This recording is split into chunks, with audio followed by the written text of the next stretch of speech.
नमस्कार साथियों, स्वागत है आपका एक बार फिर आपके अपने YouTube channel history by Krishna Sandeep sir.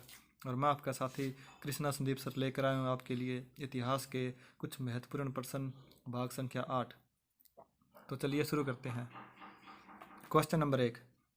किस हड़प्पाकालीन स्थल से प्राप्त जार पर चोंच में मछली दबाए चिड़िया या पक्षी एवं पेड़ के नीचे खड़ी लोमड़ी का चित्रांकन मिलता है, जो पंचतंत्र के लोमड़ी की कहानी से सदृश है?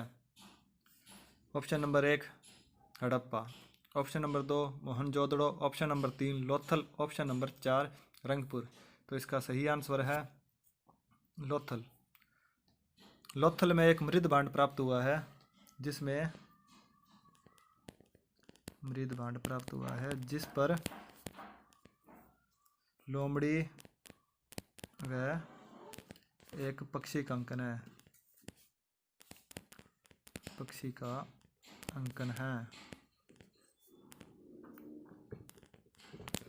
मिला है।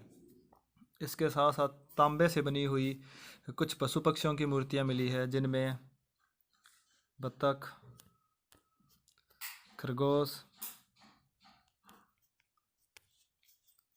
कुत्ता और वृषभ मिला है, यानी वृक्ष की मूर्ति मिली है। इसके अलावा लकड़ी का अनागार,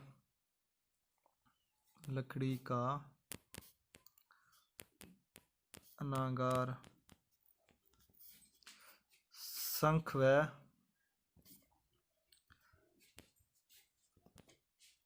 तांबे का कारखाना प्राप्त हुआ है, मिला है। इसके अलावा यहाँ से घोड़े की लघु मरण मूर्ति मिली है, प्राप्त हुई है, और चक्की के 2 पार्ट भी प्राप्त किए गए हैं। नेक्स्ट क्वेश्चन है,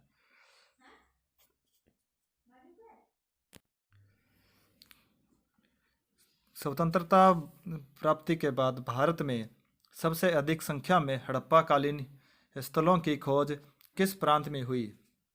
option number 1 Gujarat, option number 2 Rajasthan, option number 3 Punjab और हरियाणा, ऑप्शन नंबर 4 उत्तर पश्चिमी उत्तर प्रदेश।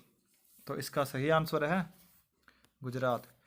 स्वतंत्रता प्राप्ति के बाद गुजरात में ही सबसे ज़्यादा हड़प्पाकालीन स्थलों की खोज की गई, जिनमें काठियावाड़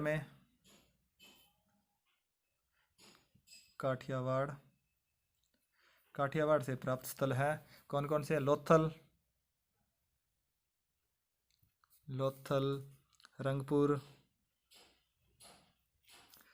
रोजड़ी, प्रभास पतन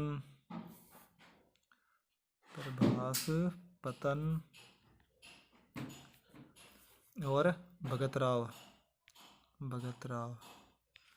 इसके अलावा कच्छ के रण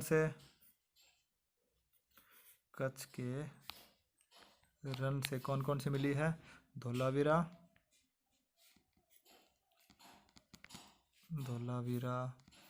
देसलपुर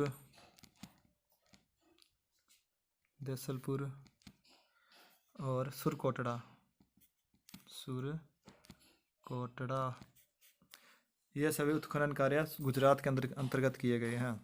नेक्स्ट क्वेश्चन है, निम्नलिखित में से कौन सी फसल हड़प्पाकालीन लोगों का मुख्य खाद्यान्न नहीं था? ऑप्शन नंबर 1 है जौ, ऑप्शन नंबर 2 है दालें, ऑप्शन नंबर 3 चावल, ऑप्शन नंबर 4 गेहूं। तो इसमें सही आंसर है चावल। गेहूं और जौ सिंधु घाटी सभ्यता के लोगों का मुख्य खाद्यान्न था। गेहूं और जौ एवं गेहूं मुख्य खाद्यान्न थे।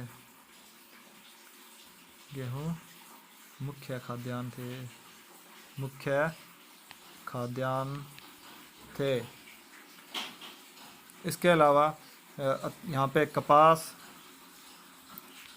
मिला है, खजूर, तरबूज, चना, मटर, राई, सरसों, राई, सरसों और तिल जैसी फसलों का भी ज्ञान मिला है।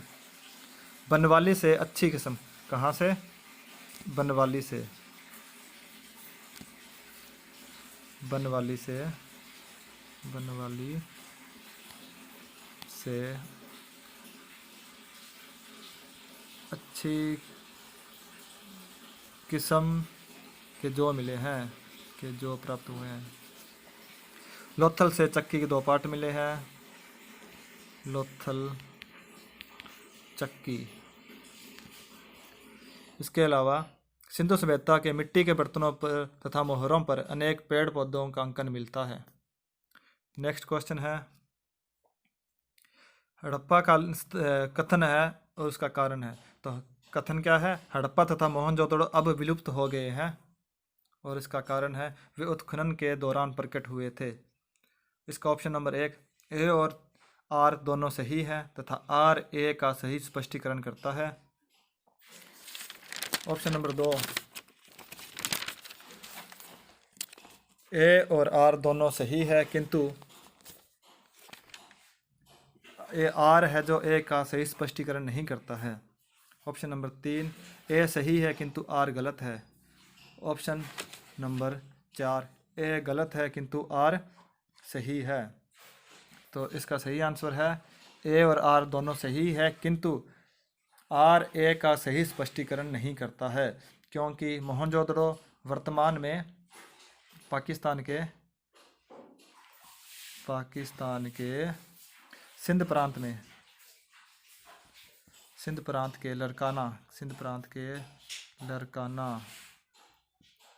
लरकाना जिले में सिंधु नदी के बाएं तट पर स्थित है तथा हड़प्पा पाकिस्तान के पंजाब प्रांत के साहिवाल यानी मांटगोमरी जिले में रावी नदी के बाएं तट पर स्थित है। नगर सैंधव सभ्यता के 2 प्रमुख नगरों में से एक थे जिनकी खोज उत्खननों के दौरान क्रमशः राखलदास बनर्जी ने की थी। यानी कि मोहनजोदड़ो की खोज राखलदास बनर्जी ने की थी।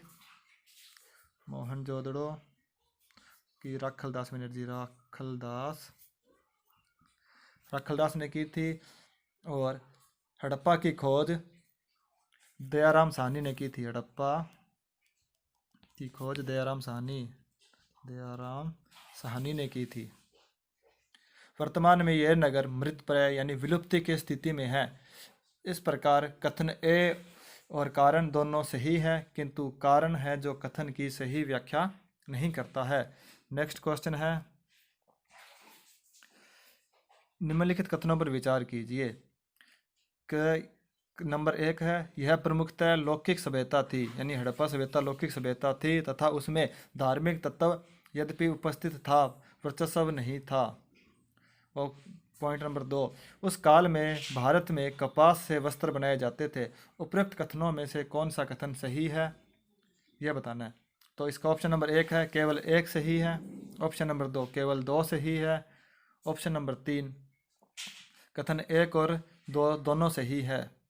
ऑप्शन नंबर 4 न तो 1 सही है और न 2 सही है, यानी दोनों ही गलत हैं। तो इसका सही आंसर है 1 और 2 दोनों सही है, क्योंकि जो सिंधु घाटी सभ्यता थी वह लौकिक सभ्यता थी। उसमें धार्मिक तत्व यद्यपि उपस्थित थे लेकिन वर्चस्वशाली नहीं थे, क्योंकि ये लोग प्रकृति की पूजा करते थे।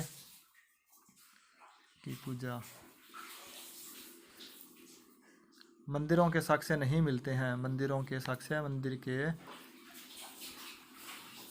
साक्ष्य नहीं मिलते। कपास के से वस्त्र का निर्माण करते थे। यूनान के लोग कपास को सिंडन कहते थे क्योंकि इनका प्राप्ति स्थल सिंधु था। नेक्स्ट क्वेश्चन है, सम्मिलित कीजिए। मांडा कहाँ पर स्थित है? मांडा है जम्मू कश्मीर में, जो चेनाब नदी के किनारे स्थित है। उसके बाद दाइमाबाद गोदावरी नदी के तट पर महाराष्ट्र में अहमदनगर जिले में स्थित है। महाराष्ट्र में दायमाबाद महाराष्ट्र में स्थित है। गोदावरी नदी की सहायक नदी है परवरा नदी। गोदावरी नदी की सहायक कौन सी है? सहायक परवरा।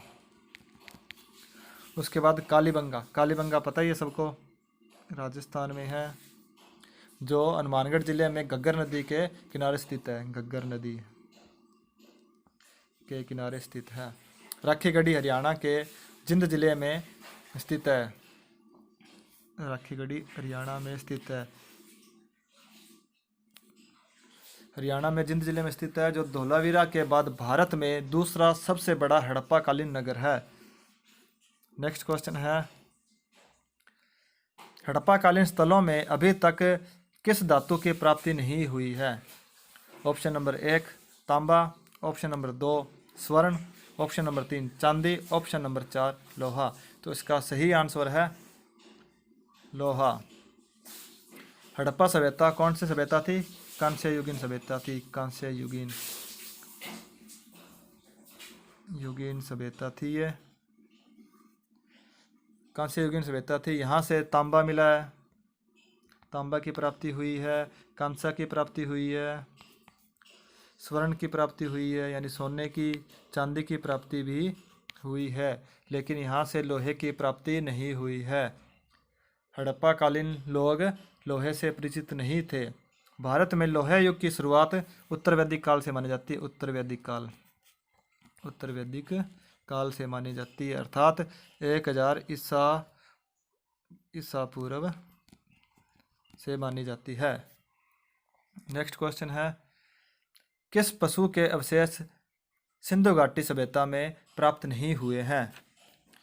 ऑप्शन नंबर 1 शेर के, ऑप्शन नंबर 2 घोड़ा, ऑप्शन नंबर 3 गाय, ऑप्शन नंबर 4 हाथी। तो इसका सही आंसर है शेर। सिंधु घाटी सभ्यता से शेर के अवशेष नहीं मिले हैं। हड़प्पा संस्कृति में मुहरों एवं टेराकोटी कलाकृतियों में शेर का चित्रण नहीं मिलता है, जबकि हाथी का, गेंडा, बाघ, हिरन और भेड़ व बैल का अंकन मिलता है। और बैल का अंकन मिलेगा तो उसमें गाय का भी अंकन होगा। उसके अलावा घोड़े के हमें साक्ष्य मिलते हैं। लोथल से घोड़े की लघु मरण मूर्तियाँ मिली है। घोड़े की लघु मरण मूर्ति प्राप्त हुई है लोथल से। इसके अलावा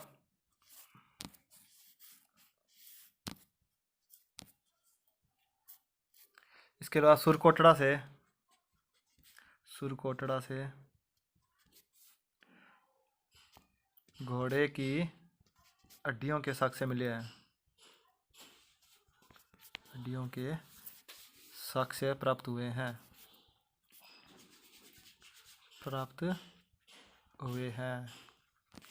नेक्स्ट क्वेश्चन है, चहुंदड़ों के उत्खनन का निर्देशन किसने किया था? Option number 1 J.H. मैके ने, option number 2 sir John Marshall ने, ऑप्शन नंबर 3 I.E.M. व्हीलर ने, option number 4 sir Aurel Stein ने। तो इसका सही आंसर है J.H. मैके ने। J.H. मैके ने 1935-36 में इसका उत्खनन कार्य प्रारंभ किया था। इस स्थल की खोज सबसे पहले 1931 ईस्वी में N.G. मजूमदार ने की थी। N.G. मजूमदार ने इसकी खोज की थी। 1935-36 में अमेरिकी school of Indic and Iranian तथा museum of fine arts Boston के दल ने अर्नेस्ट जॉन हेनरी मैके के नेतृत्व में यहाँ पर उत्खनन कार्य शुरू किया था। नेक्स्ट क्वेश्चन है, सिंधु घाटी यानी हड़प्पा के लिए मेसोपोटामिया रिकॉर्डेन में निम्नलिखित में से किस शब्द का प्रयोग किया गया है? ऑप्शन नंबर 1 दिलमुन का, ऑप्शन नंबर 2 मेलुआ का, ऑप्शन नंबर 3 मेगन का, ऑप्शन नंबर 4 फेलका का। तो इसका सही आंसर है मेलुहा। हड़प्पा सभ्यता का मेसोपोटामिया से व्यापारिक संबंध था, व्यापारिक संबंध था। और मेसोपोटामिया को हड़प्पा सभ्यता में मेलुहा कहा जाता था, कहा गया है। नेक्स्ट क्वेश्चन है, सिंधु सभ्यता निम्नलिखित में से किस युग में आता है? ऑप्शन नंबर 1 ऐतिहासिक युग काल में, ऑप्शन नंबर 2 प्राग ऐतिहासिक काल में, ऑप्शन नंबर 3 उत्तर प्राग ऐतिहासिक काल में, ऑप्शन नंबर 4 आद्य ऐतिहासिक काल में। तो इसका सही आंसर है आद्य ऐतिहासिक काल में आता है। भारतीय इतिहास में 2500 से 600 ईसा पूर्व के काल को आद्य ऐतिहासिक काल में रखा गया है, आद्य ऐतिहासिक काल में रखा गया, ऐतिहासिक काल में रखा गया है। और इसी के अंतर्गत सिंधु सभ्यता भी आद्य ऐतिहासिक काल में आती है, क्योंकि यहाँ पर लेखन कला का ज्ञान तो है लेकिन अभी तक इसे पढ़ा नहीं जा सका है, वह आद्य ऐतिहासिक काल के अंतर्गत आता है। ऐतिहासिक काल में लेखन कार्य प्राप्त है और जिसे पढ़ा जाता है वह ऐतिहासिक काल के अंतर्गत आता है। और प्राग ऐतिहासिक काल या उत्तर प्राग ऐतिहासिक काल में लेखन कला का कोई भी साक्ष्य प्राप्त नहीं होता है। तो आज के लिए बस इतने साथियों, मिलते हैं कल कुछ नए क्वेश्चन के साथ। तब तक के लिए धन्यवाद। अगर वीडियो आपको पसंद आए तो इसे लाइक कीजिए, शेयर कीजिए और यूट्यूब चैनल को सब्सक्राइब जरूर कीजिए साथियों। धन्यवाद साथियों।